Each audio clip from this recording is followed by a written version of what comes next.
Hello students, नमस्कार। जयराम जी की जय श्री कृष्णा। मैं बीरबल कुमावत विष्णु मैथ्स पॉइंट में फिर से आपका स्वागत करता हूं।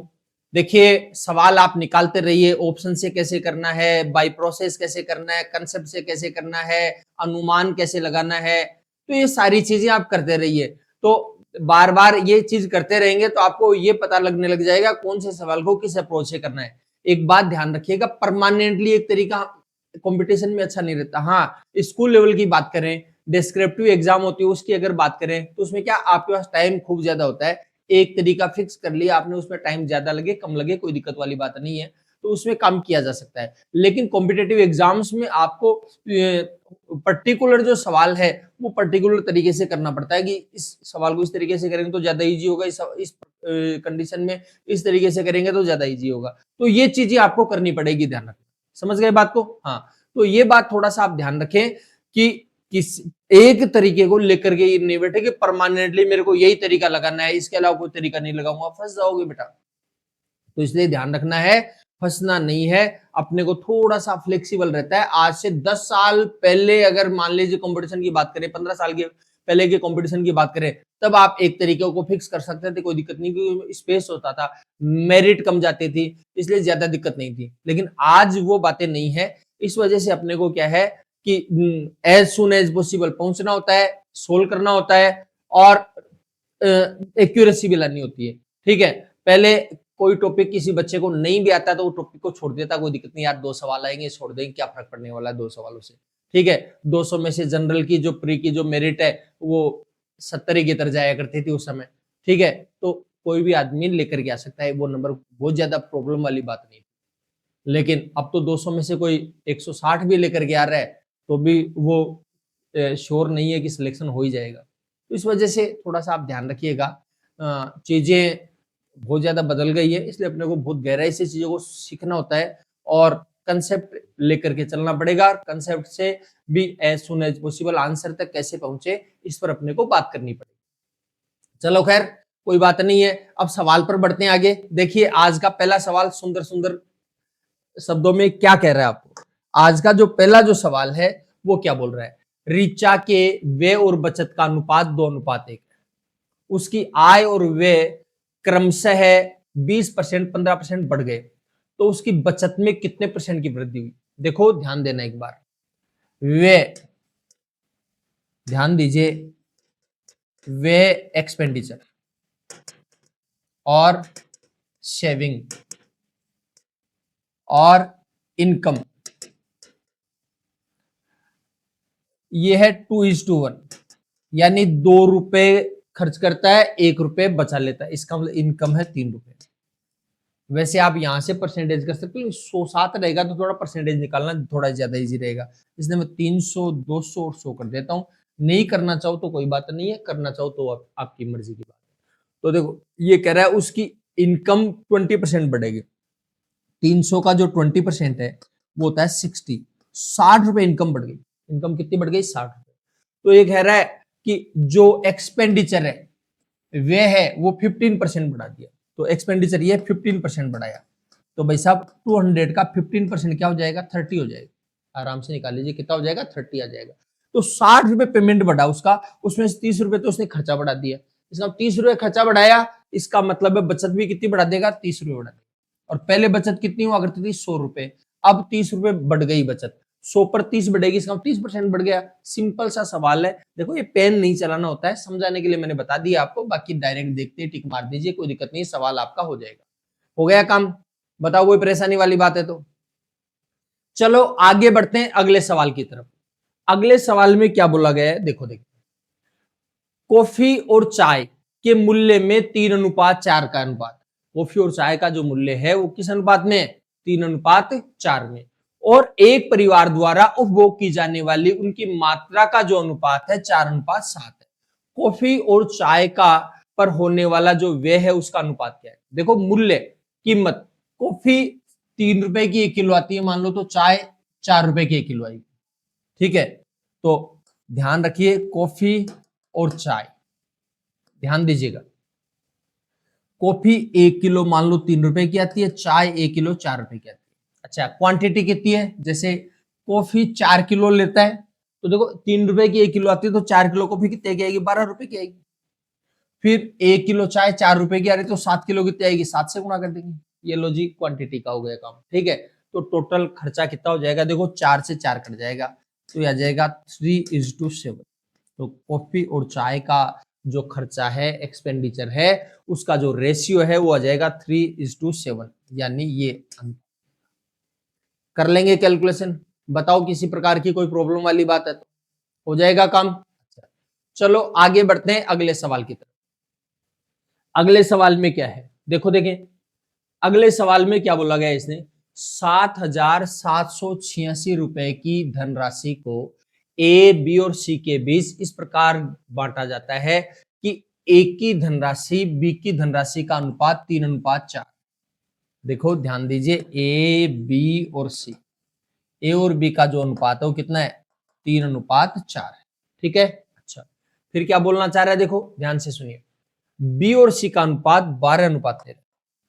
बी और सी का जो अनुपात है कितना हो जाएगा? 12:13।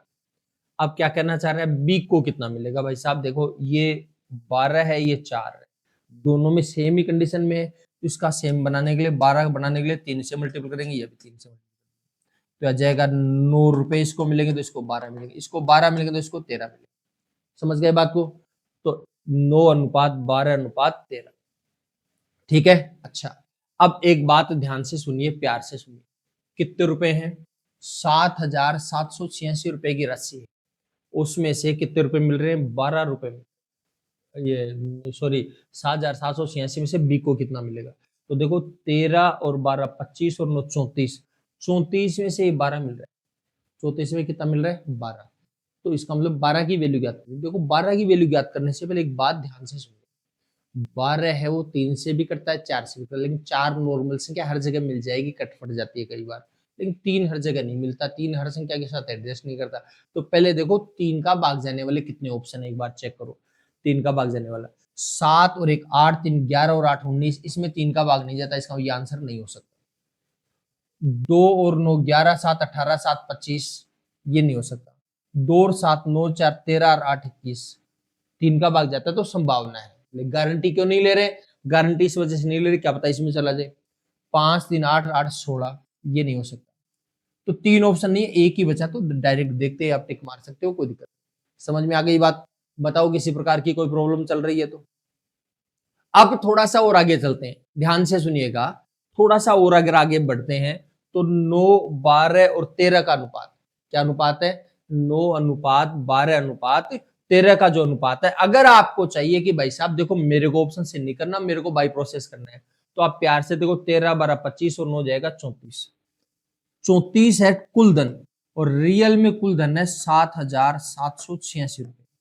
अब प्यार से देखिए, 34 का पाड़ा बोलने में हो सकता है आपको दिक्कत है, मेरे को भी दिक्कत आती है। 17 से काट लेता हूँ, 17 से काटेंगे 2 आ जाएगा, 17 से काटेंगे 17 चौक 68, बचेगा 9, उतारेंगे 8, 17 पंजे 85, बचेगा 13, उतारेंगे 6, 17 8 136, 458 आ जाएगा। और काट लो, काटना चाहो तो एक की वैल्यू आ जाएगी, 2 से काटेंगे तो 458 है, तो 229 आ जाएगा।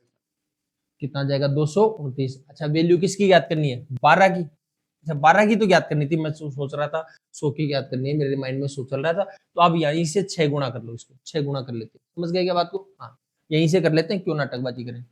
और बाकी अगर नहीं करना चाहो तो यहाँ से भी 12 से गुणा कर सकते हो, लेकिन अपन क्यों बगे आगे, अपने को पता भी होना चाहिए इस चीज का।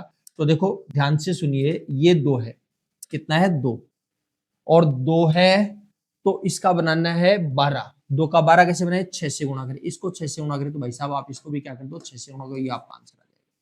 क्लियर है बात? अब 458 को 6 से गुणा करेंगे तो क्या आएगा? देखो ध्यान से सुनिए, डायरेक्ट आ जाना चाहिए आपको, डायरेक्ट कैसे आएगा 458 का? तो यार 6 से गुणा करके देखना पड़ेगा, नहीं करना पड़ेगा। 458 को आप ऐसे समझो, ये 400 है, ये 50 है और ये 8 है।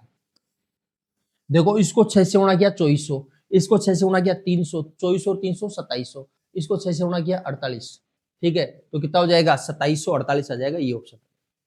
ऐसे डायरेक्ट कर सकते हो आप, कोई दिक्कत नहीं, ठीक है।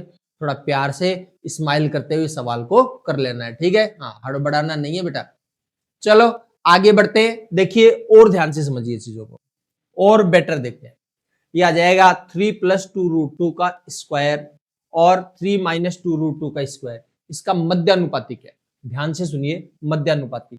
मध्य में मान लो x आ रहा है, देखो बीच वाले का स्क्वायर साइड वाले पदों का गुणा, साइड वाले पदों का गुणा। अगर आपको दिख रहा है तो इन दोनों का गुणा वैसे एक आता है, अगर आप तैयारी ऑलरेडी कर चुके हो तो आपको देखते पता लग जाएगा इनका गुणा एक आएगा, तो एक का वर्गमूल भी एक हो जाएगा, एक कर देंगे डायरेक्ट। ठीक है, किसी को लगे नहीं जी करके दिखाओ, इसको करके दिखा देते हैं। बीच वाले का तो हो जाएगा स्क्वायर और साइड वाले पदों का गुणा, तो इन दोनों का गुणा जाएगा।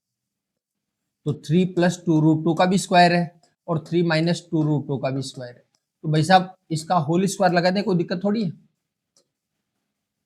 इसके भी स्क्वायर था, इसके भी स्क्वायर, दोनों गुणा कर दिया। अच्छा, और देखिए ध्यान से, स्क्वायर संख्या वर्गमूल में आएगी, स्क्वायर संख्या वर्गमूल में आएगी तो वर्गमूल के लिए कट जाएगा, तो x की वैल्यू आ जाएगी, दो संख्या एक बार घट रही है और एक बार जुड़ रही है। दो संख्या एक बार घटे एक बार जुड़े तो आ जाएगा पहले का स्क्वायर माइनस दूसरे का स्क्वायर, तो 3 का स्क्वायर माइनस 2√2 का स्क्वायर। बहुत प्यार से देखना, 3 का स्क्वायर आ जाएगा 9, 2 का स्क्वायर आएगा 4, √2 का स्क्वायर आ जाएगा 2, 4 दूनी 8, 9 में से 8 जाएगा 1। ध्यान रखना ये चीज डायरेक्ट पता लगनी चाहिए कि एक ही आ रहा है इसका। समझ गए बात को?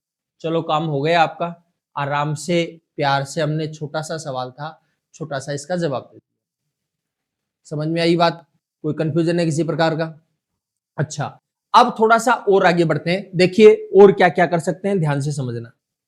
देखो 15 नंबर का जो सवाल है उसको देखो, ए और बी का अनुपात ये है, बी और सी का ये है, सी और डी का अनुपात ये है, तो ए बी सी डी का अनुपात क्या हो जाएगा? देखो बाई प्रोसेस करोगे तो कैलकुलेशन बहुत फैलेगी। अब थोड़ा सा ध्यान देना एक बार, ए और बी को देखो, 5 एकम 5, 3 एकम 3, यह आ जाएगा 5 अनुपात, क्या जाएगा 5 अनुपात 1। तो देखो शक्ल बदल सकती है इसकी, लेकिन अनुपात 5 अनुपात 3 ही रहेगा। तो आप ये देखो ए और बी का अनुपात 5 अनुपात 3 कौन से ऑप्शन? जैसे पहला ऑप्शन है, इनका देखो किससे कट रहा है, 8 से कट रहा है, तो आ जाएगा 8 पंचे 40, 8 30, 5 अनुपात 3। तो ये तो भाई साहब 5 अनुपात 3 है, तो संभावना है ये सही हो सकता है, गारंटी नहीं है, संभावना है।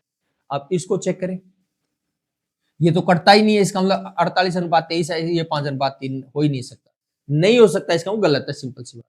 ये 8 अनुपात 3 ये कटता नहीं है, ये 5 अनुपात 3 से ये भी नहीं हो सकता। इसको काटेंगे तो 7 आ जाएगा, इसको काटेंगे ये 7 अनुपात 12 है, 5 अनुपात 3 ये भी नहीं है, तो इसका मतलब डायरेक्ट ऐसे ऑप्शन से करना है। ठीक है, ये कोई जरूरी नहीं आप इसको लेकर कर सकते थे, जैसे 8 एकम 8, 7 एकम 7, 8 अनुपात 7 होना चाहिए बी और सी का, बी और सी का 8 अनुपात 7। देखो देखिए 24 और 21 है, 24 और 21 को आप देखोगे तो 8 3 से कट रहा है, 3 से काटेंगे तो 8 आ जाएगा, 3 से काटेंगे 7 आ जाएगा, 8 अनुपात 7 है। देखो 8 अनुपात 7 आएगा कि नहीं आएगा? अच्छा, इसमें देखोगे तो 8 अनुपात 7 नहीं हो सकता, ये नहीं होगा, ये 3 अनुपात 7 है, ये नहीं हो सकता, ये 3 से काटेंगे 8 और ये 3 से काटेंगे 7, 8 अनुपात 7, ये तो आ रहा है, तो संभावना हो गई इसकी। क्लियर है बात? ये दोनों की हो रही है। ठीक है, नहीं ये कैसे हो गया, 8 से काटेंगे 3, हाँ 3 अनुपात 7 है, जबकि आपको तो 8 अनुपात 7 चाहिए, ये भी नहीं है।